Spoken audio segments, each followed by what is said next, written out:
crazy. She's poison the tasty. And people say, yeah, she's sweet but a psycho, a little bit psycho. At night she's screaming, my mind. Baik, bismillahirrahmanirrahim. Assalamualaikum warahmatullahi wabarakatuh.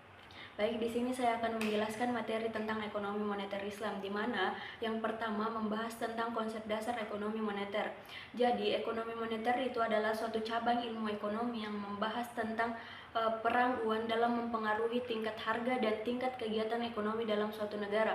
Dan di mana di dalam konsep dasar ekonomi moneter itu juga membahas apa sih sebenarnya perbedaan antara ekonomi moneter konvensional dan ekonomi moneter Islam. Di mana ekonomi moneter konvensional itu membahas tentang tujuan dari ekonomi moneter konvensional itu hanya untuk berjaga-jaga, spekulasi, dan transaksi. Sementara ekonomi moneter Islam itu tidak ada sama sekali unsur bunga.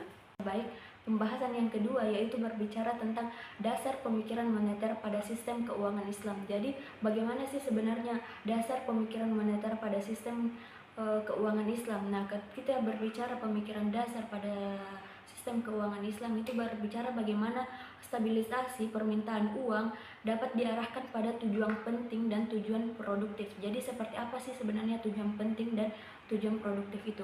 Nah, ketika berbicara mengenai tujuan penting, bagaimana agar uang itu diarahkan pada pembiayaan seperti pembiayaan negara, pembiayaan pangan, infrastruktur, kesehatan, maupun pendidikan. Sedangkan ketika diarahkan pada tujuan produktif itu seperti adanya perdagangan, investasi, maupun teknologi.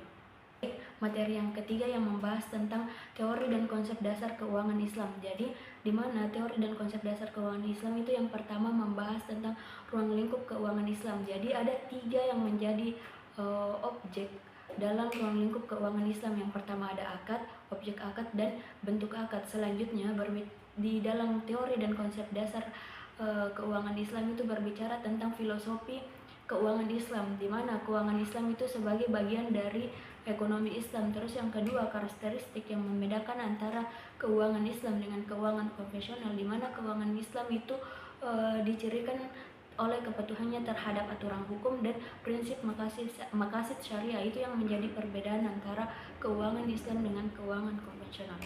Baik, materi yang keempat berbicara tentang konsep uang di dalam Islam. Nah, ada beberapa yang mendefinisikan dari uang itu sendiri, di mana yang pertama, ekonomi tradisional yang mendefinisikan bahwasanya uang itu adalah alat tukar yang diterima secara umum, sedangkan ekonomi modern mendefinisikan bahwasanya uang itu adalah alat pembayaran yang diterima secara umum untuk pembelian barang, jasa, maupun aset. Sedangkan ekonomi Islam mengatakan bahwasanya uang itu adalah suatu aset yang digunakan untuk suatu pembiayaan. Sedangkan Cash and Fair mengatakan bahwasanya uang adalah sesuatu yang dapat ditukar dengan pembelian barang.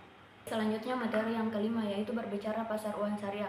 Nah, hal penting yang ada di dalam pasar uang syariah, pertama kita harus mengetahui apa sih sebenarnya perbedaan antara pasar uang dengan pasar modal. Nah, ketika berbicara mengenai pasar uang, yaitu tempat bertemunya antara permintaan dengan penawaran untuk melakukan pinjaman dalam jangka waktu yang pendek. Sementara pasar modal adalah tempat bertemunya antara orang yang memiliki modal atau investor dengan orang yang membutuhkan modal untuk sebuah pinjaman dalam jangka waktu yang panjang. Materi selanjutnya yaitu fungsi dan peranan bank syariah dan lembaga keuangan non-bank. Jadi, bank syariah itu adalah lembaga keuangan yang menghimpun dana dari masyarakat dan menyalurkannya kembali dalam bentuk kredit asalkan sesuai dengan prinsip syariah. Sedangkan lembaga keuangan non-bank itu adalah badan yang menghimpun dana masyarakat bisa melalui dari surat berharga dan menyalurkannya kembali untuk pembiayaan maupun investasi.